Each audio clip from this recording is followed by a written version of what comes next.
I stood on the graduation stage, looking down at the front row where I had fought so hard to reserve free prime seats. They were completely empty. My parents and my brother had chosen a casual weekend fishing trip over celebrating my 6 years of brutal, sleepless night school grind. When I returned to my seat, my brother sent me a picture of them holding up fish with the caption, "Having a great time, wish you were here." That was the exact second the girl who always tried to please them died. I walked straight out to the parking lot, booked a one-way ticket to Seattle, and never went home to pack. But when they decided to retaliate by secretly stealing my identity and running up $50,000 in fraudulent loans in my name, they realized too late that they hadn't just abandoned a daughter, they had cross-examined their own worst nightmare. My name is Riley. Standing on this grand stage today, looking out at a vast sea of faces, I can't help but be instantly transported back to that fateful afternoon of my university graduation. The entire auditorium was filled with the thunderous sounds of celebration, cheering families, and clicking cameras. Yet, when my name was finally called across the speakers, there was only a haunting, deafening silence.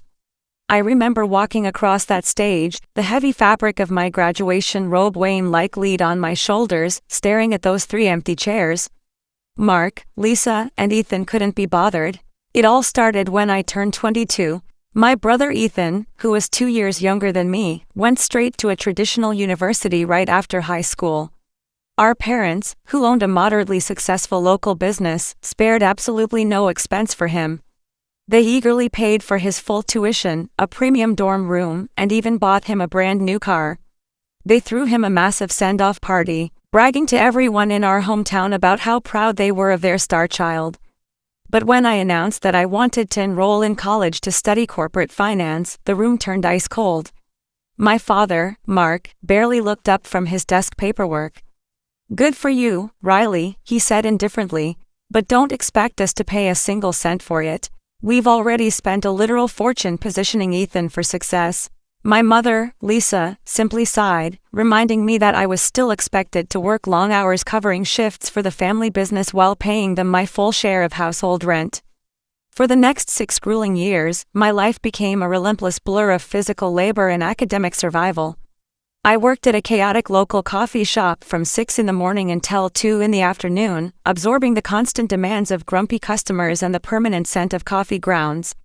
The moment my shift ended, I would rush directly to night classes. My feet would ache constantly, and my eyes were permanently heavy with absolute exhaustion. I remember a day during my second year vividly. I had a massive, career-defining finance exam that night. I came home from my morning shift to find the house a complete disaster. Ethan was sprawled out on the couch playing video games, and my mother was out on a shopping spree. When I asked Ethan to please help tidy up the communal space, he just laughed in my face, claiming he was far too busy. When my father walked through the door later, instead of addressing Ethan, he immediately scolded me for neglecting the housework. I ended up staying awake for 48 hours straight, cleaning the entire house and studying through the night. I still managed to pull an A-, on that exam. I tried so hard to share my milestones with them. The day I made the prestigious dean's list, I probably brought the official commendation letter home, hoping for just a shred of parental recognition. Instead, I found it crumpled in the kitchen trash can later that evening. My mother casually told me she thought it was just junk mail. After that day, I stopped sharing. I became a ghost in my own childhood home, nothing more than an automated machine that worked shifts and paid bills. 6 months before my graduation, I formally gave them the date. My father immediately dismissed it, claiming it was peak season for the business. My mother passively said she would try to make it. 3 months out, I bought my custom cap and gown and put it on to show them.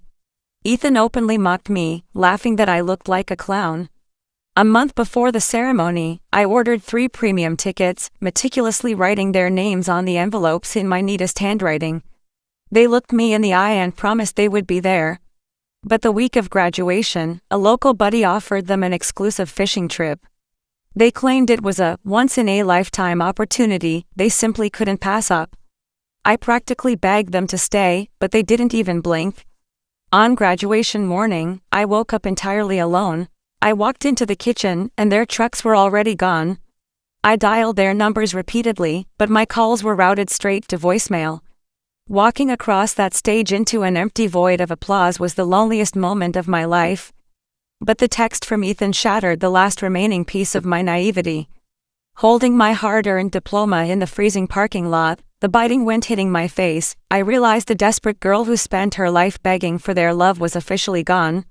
I had managed to quietly save $3,500 entirely from my coffee shop tips.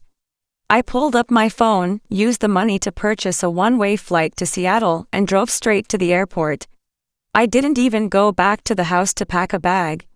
I bought a few basic essentials at an airport terminal store and boarded the plane.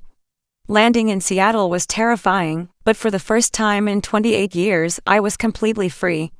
I secured a small studio apartment, landed an entry-level position at a respected accounting firm, and began rebuilding my life from scratch. But my family wasn't done dragging me down.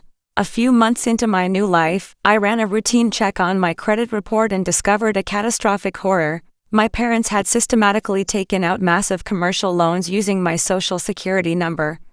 They had run up a staggering $50,000 in high-interest debt to artificially fund their failing business operations and pay for Ethan's luxury car repairs. I was devastated, but the broken girl they left behind didn't exist anymore. I reached out to my Aunt Grace, who lived on the coast, and she immediately put me in touch with Mr. Thompson, a sharp, fiercely protective corporate attorney. I flew right back into my hometown, walking directly into the local precinct to file a comprehensive felony police report for identity theft. My parents were absolutely livid when they realized I had frozen the fraudulent lines of credit, paralyzing their spending. They tracked me down to my motel room, aggressively pounding on the door, screaming obscenities through the wood. I didn't flinch. I calmly dialed 911 and watched through the window as local police officers forcefully removed them from the property. With Mr. Thompson's ironclad legal backing, I successfully cleared my name. The credit bureaus completely expunged the fraudulent debts from my record, and my credit score instantly skyrocketed from a ruined 520 to a flawless 760. Years passed. I climbed the corporate ladder rapidly, eventually being invited as a keynote speaker at a major financial empowerment conference in Seattle. I walked onto that stage wearing a sharp, tailored suit, delivering my speech with absolute confidence. Halfway through my presentation, the heavy double doors at the back of the auditorium burst open. My parents and Ethan marched down the aisle, looking visibly disheveled and frantic. My father was hoisted up a crude cardboard sign that read, "Liar. She is destroying her own family." They began shouting over my microphone, desperately trying to humiliate me and derail the event. But I didn't take a single step back from the podium. I calmly looked past them, caught the eyes of the venue's security detail, and spoke directly into the microphone. "Security, the individuals currently disrupting this hall are actively violating a formal, court-ordered restraining order. They are currently under active state investigation for grand theft, identity fraud, and harassment. Please take them into custody immediately." The entire auditorium went dead silent. The crowd watched in absolute fascination as security guards pinned Ethan and my father, escorting the entire family out of the building in zip ties while the audience erupted into a standing ovation. The legal fallout was swift and total. The state prosecutor used the courtroom footage and our forensic credit data to secure easy convictions. My father and Ethan were sentenced to 2 years in a federal penitentiary for financial fraud, while my mother was handed 5 years of intensive legal probation. The journey was incredibly painful, but the fire forged an unbreakable version of myself. Today, I live an exceptionally peaceful, fulfilling life. I have a beautiful, sunlit garden, a loyal dog named Luna, and I operate as a senior accountant at one of the most prestigious firms in the Pacific Northwest. My university diploma hangs elegantly in a frame in my living room. It isn't just a piece of paper anymore, it is my ultimate trophy of survival. I now dedicate my spare time to teaching financial literacy and the crucial art of setting boundaries to vulnerable young adults. Just last weekend, a young woman approached me after a seminar, tears streaming down her face. She confessed that her parents were pressuring her to sign over a massive commercial loan for their debts.